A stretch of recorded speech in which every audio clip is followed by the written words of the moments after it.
시청자 여러분 안녕하십니까? 국내 뜨거운 뉴스를 재조명하는 박종환 TV 방송의 시사 전망대입니다. 오늘은 TBS 교통방송 김어준 진행자의 말 실수와 노태우 대통령 서거 그리고 불꽃 튀는 제20대 대한민국 대통령 선거 민주당 국민의힘 대선 주자들의 이야기로 진행하겠습니다. 본 방송 구독을 돕기 위해서 구독, 좋아요, 알람 필히 눌러주시면 고맙겠습니다. 우리 본 방송은 정확한 팩트와 객관적이고 논리적인 방송을 하고 있습니다. 시청자 여러분의 뜨거운 성원과 구독이 지금 절실하게 필요합니다.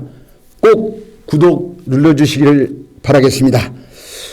네, 오늘 본격적인 진행에 앞서 TBS 방송국 김어준 진행자가 또 한 번 큰 사고를 쳤습니다. 이 방송이라는 것은 바람직한 우리 인간 사회에서 이상을 구현하기 위해서 매스메디어를 통해서 송신자가 수신자에게 여러 가지 의미 있는 정보를 제공하는 것이 방송입니다. 그렇다면은 방송에 관여하고 있는 그 진행자들이나 책임자들은 국민들의 공익적인 면에서 책임과 의무가 따라야 합니다. 그런데 TBS 김어준 진행자는 그 책임과 의무는 어디 간 데 없고 어느 진영에 편향된 색깔 있는 그런 진행으로 국민들부터 많은 지탄을 받고 있었습니다. 멀리 갈 것도 없어요. 지난 4월에 서울시장 보궐선거에서 서울시장 보궐선거 직전에 선거 개입하는 그런 방송을 했습니다. 다시 말해서 생태탕 여주인과 아들을 데리고 인터뷰를 하면서 오세훈 서울시장이 페리가 구두를 신고 하얀 면바지를 입고 왔다. 이런 방송을 허위 날조된 방송, 여의도 찌라시에 나오는 방송으로 진행을 했습니다. 이런 것을 보면은 김어준 이 진행자는 이 방송에서는 금기사항인데 이런 사람이 지금껏 서울시 예산에 매년 300억에서 400억 예산을 지원받고 있는 TBS 방송에서 이런 사람을 퇴출시키지 않고 지금까지 진행을 하고 있다는 것은 우리 국민의 시각에서는 도저히 용서할 수 없는 일입니다. 또 엊그저께는 윤석열 국민의힘 후보가 5.18 광주 사태에 대해서 말 실수를 해서 광주 시민들한테 사과하러 가겠다. 11월 초에 그렇게 가겠다 이런 말을 하니까 김어준 진행자는 정치적인 쇼를 하러 가는 거 아니냐 또 이렇게 또 비아냥되는 얘기를 하고 또 이번에는 이재명 민주당 후보를 지지하는 그런 또 멘트까지 했어요. 야, 나 이거 제가 좀 미란박씨 규중공파 양반이라 김어준 그 진행자를 이놈이라고 저놈이라고 또 이 자식 저 자식 할 수는 없고 정말로 이런 국민들부터 지탄을 받는 이런 진행자는 지금 당장이 지금 내 앞에 있으면 그냥 코트를 딱 잡아서 그냥 팰 수는 없고 이 손가락으로 딱총으로 이마를 딱 쳐갖고 그냥 한 5분 10분 정도 그냥 기절시켰으면 정신을 바짝 차리게. 아니 지금은 어느 시기라고 그렇게 편파적인 방송을 합니까?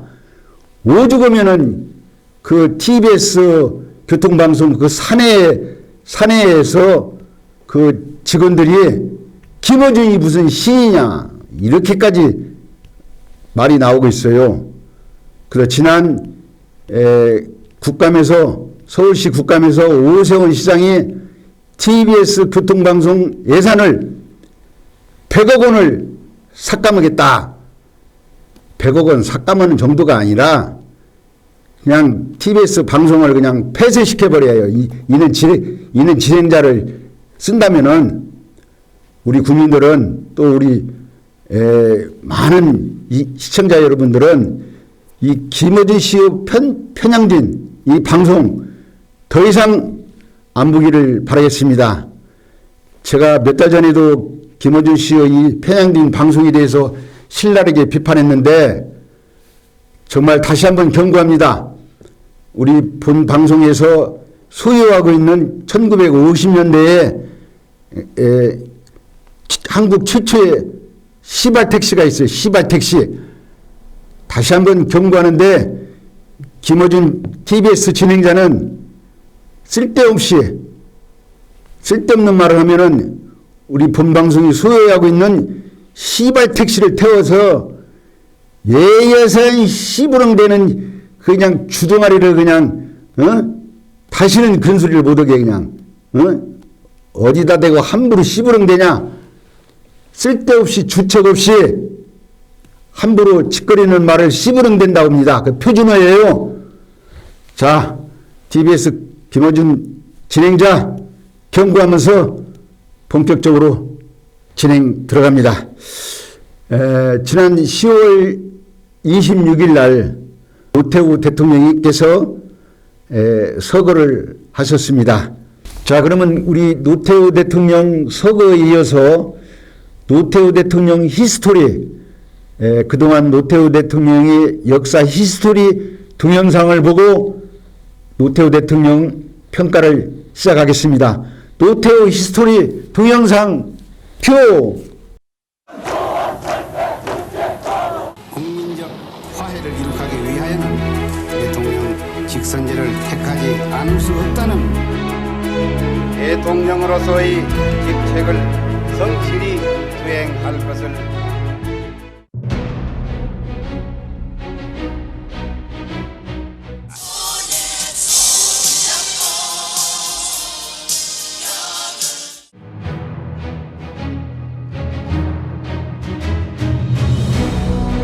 남북한이 함께 유엔에 가입한 것이 이것이 4천억 원의 근거인 것입니다. 정말 공감합니다.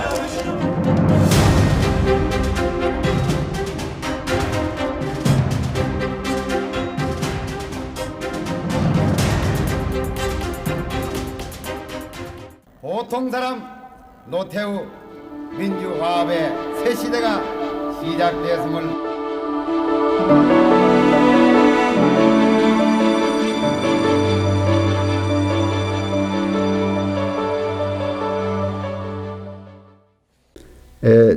노태우 대통령은 명암, 공과오가 확연히 드러나는 대통령의 한 사람입니다.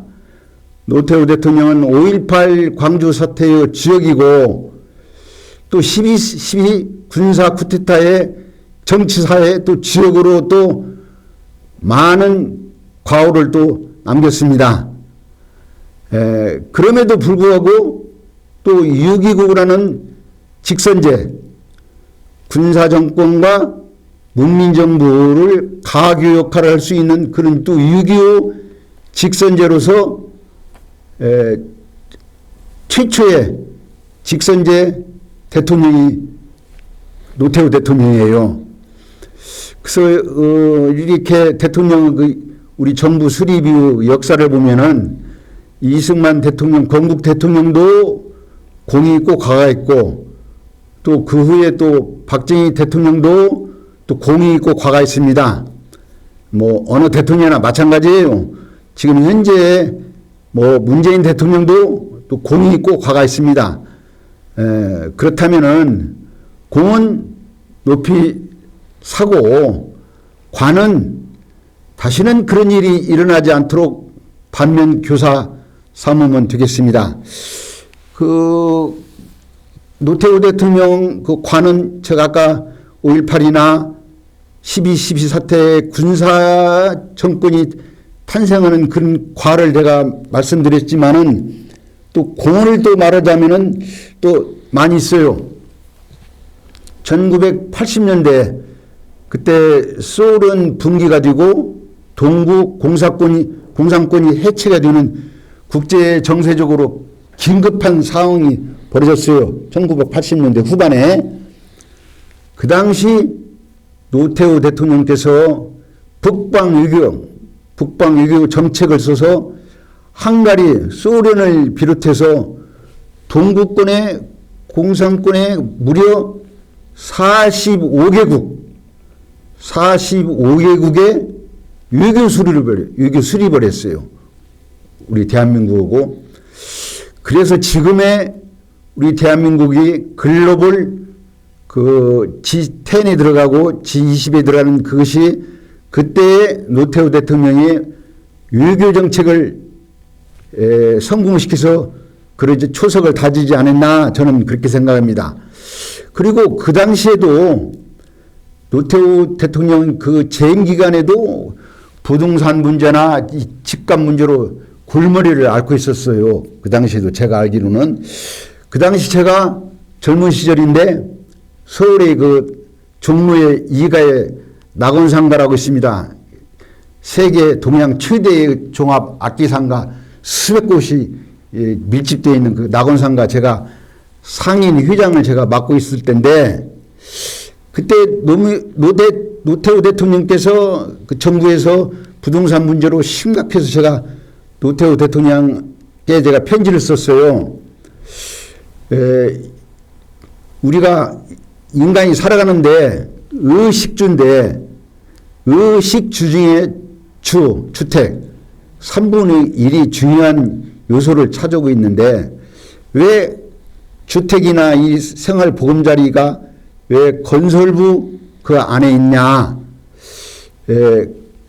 주택부를 하나 만들어서 주택부 장관을 임명해서 주택에 관한 모든 것, 부동산에 관한 모든 것을 행정 일원화시켜서 원스텝으로 해결하는 주택부 장관을 하나, 부서를 하나 만들었으면 좋겠다. 그렇게 제가 편지를 써서 보냈더니 생각지도 않은 답장이 왔어요. 노태우 대통령께서 이는 일반 편지 봉투가 아니고 이렇게 두 겹으로 한 편지 봉투 속에 좋은 정책 제안을 보내주셔서 고맙다고 한번 긍정적으로 한번 검토를 한번 해보겠다고 했는데 주택부가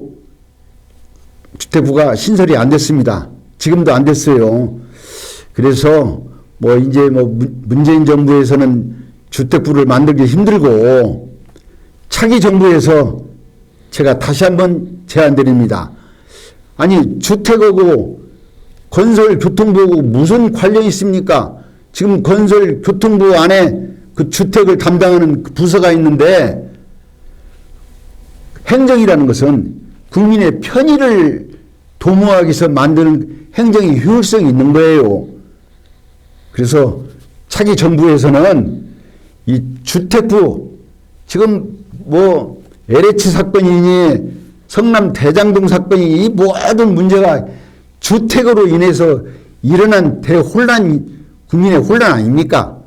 이걸 행정 일원화시킨 행정 원스텝 모든 문제를 주택부 장관 아래 그 아래서 해결할 수 있는 주택부 다시 한번 신설하기를 간곡하게 또 부탁드립니다.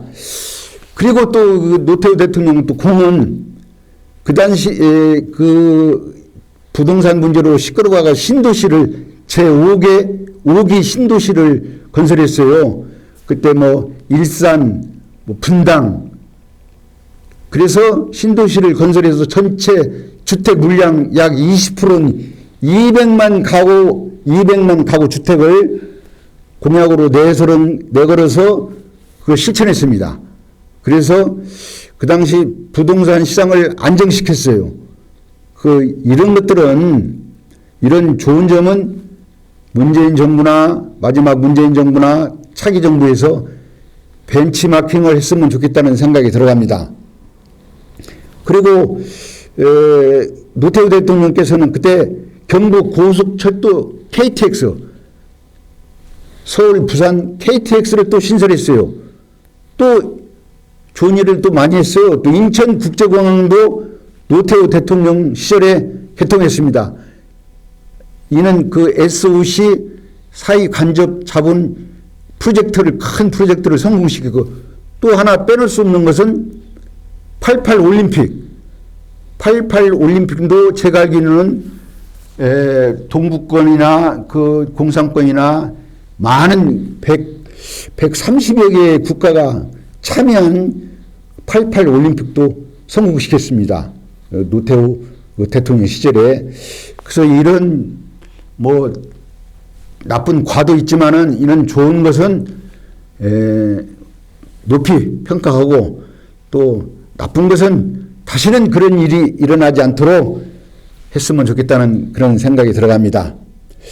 그 노태우 대통령 이번에 돌아가신 것에 대해서 명복을 빌고 그 노태우 대통령 가족들에게 심심한 위로의 말씀을 드립니다. 그리고 우리 노태우 대통령과 우리 고향 이리 익산과 그 러브 스토리가 하나 있어서 제가 소개합니다.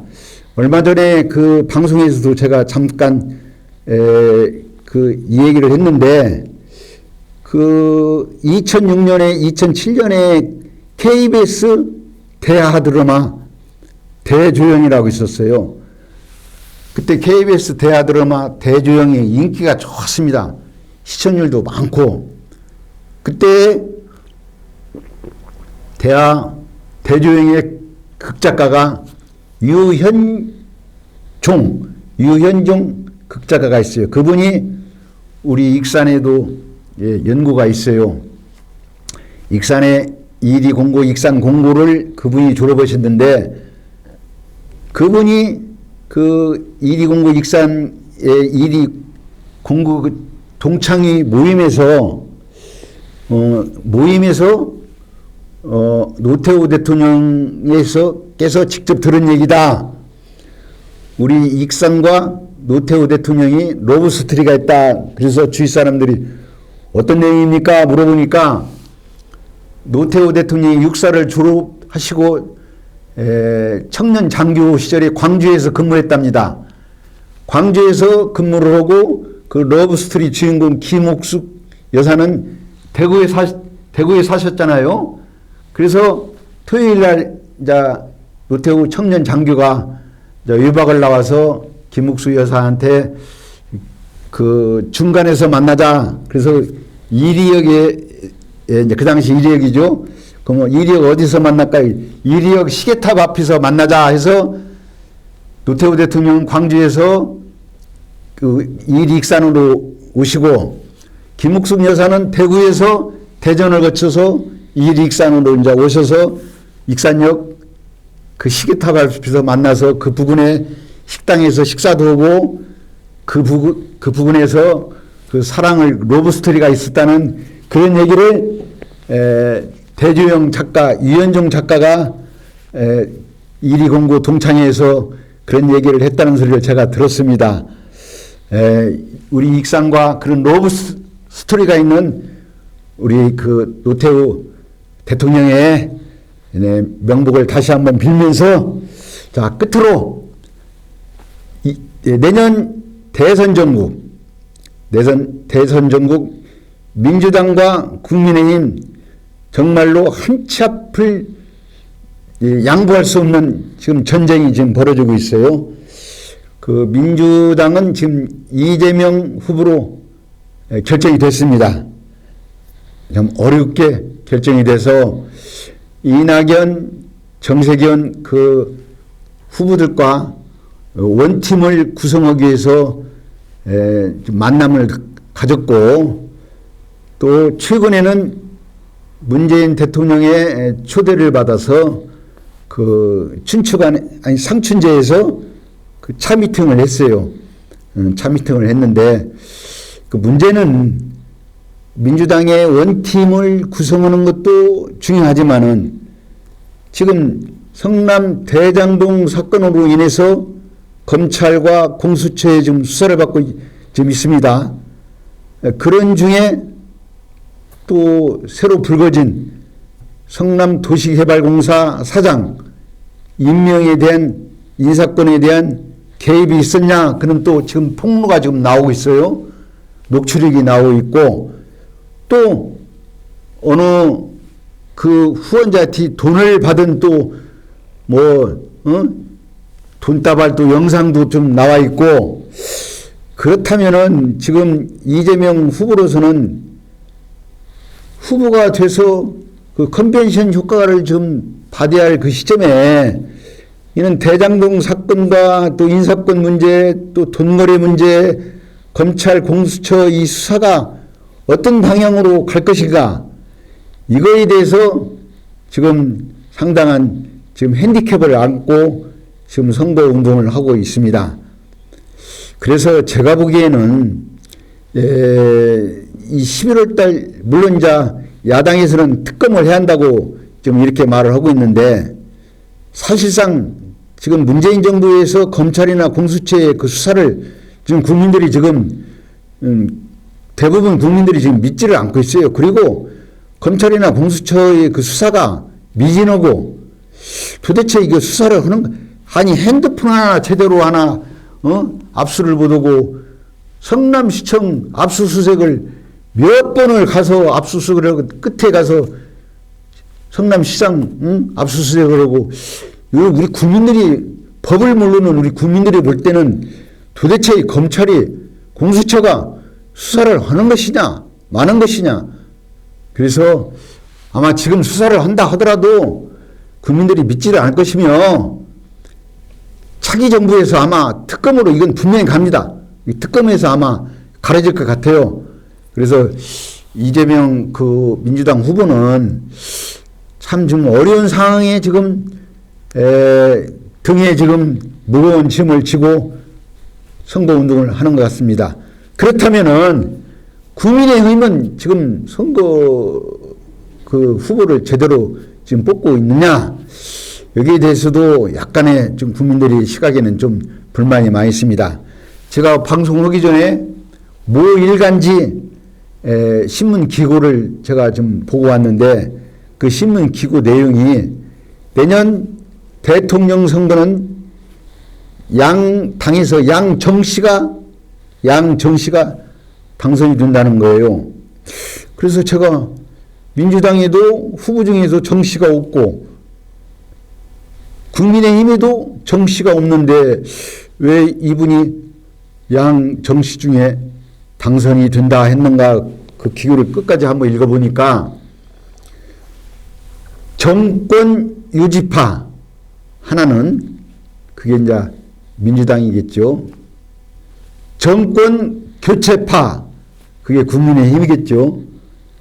정권 유지파의 정권 교체파의 양정씨 중에 하나가 당선이 되는데 그 기고 내용인즉 다른 때 대통령 선거는 내가 누구를 하나 내 마음속에 있는 사람을 뽑아야겠다는 그런 결정을 하고 임했는데 이번 대통령 선거에서는 양 당에 꼭 내가 누구를 찍어야겠다는 그런 후보가 없다는 거예요.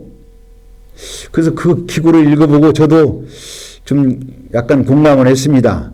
저도 선거는 여러 번 해봤습니다만은 대통령 선거나 지방선거가 되면은 그 사전에 내가 어떤 후보를 찍어야겠다는 그런 마음을 먹고 있는데 이번 대통령 선거는 어떻게 된 것인가 이렇게 후보들이 다 여야 가릴 것 없이 약간의 문제점들이 있어서 국민들이 선택하기에 좀 힘들 것 같아요.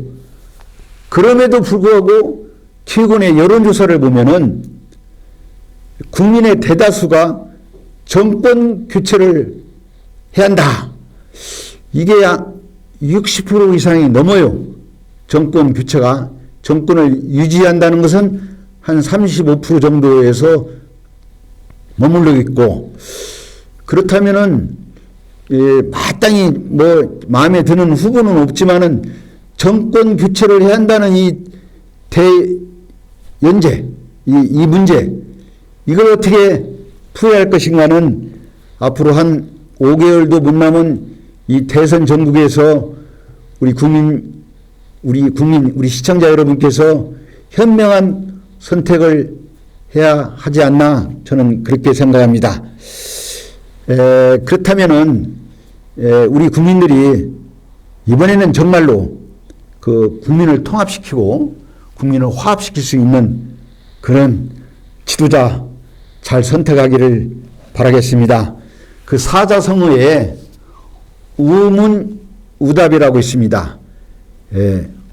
어리석을 우, 물어볼 문, 어리석을 우, 대답, 답. 다시 말해서 어리석은 물음에 어리석은 대답을 한다는 우문우답입니다. 요즘 돌아가는 이 세상이나 정치권의 대선 토론을 보면은 물어보는 것도 어리석게 물어보고 또 돌아오는 대답도 어리석은 대답만 돌아오는 이 세상에 살고 있습니다. 우리 한 나라의 정치 지도자라면은 설령 국민이 어리석게 물어보더라도 현명한 대답, 지혜로운 대답, 그런 정치 지도자, 내년 대통령 선거, 또 돌아오는 내년 지방선거, 그런 우문우답이 아니라 현명한 대답을 하는 그런 정치인을 한번 보고 싶습니다. 시청자 여러분, 이번 주는 여기서 끝맺음을 하겠습니다. 시청자 여러분, 다음 주에 만나요. See you again. 감사합니다.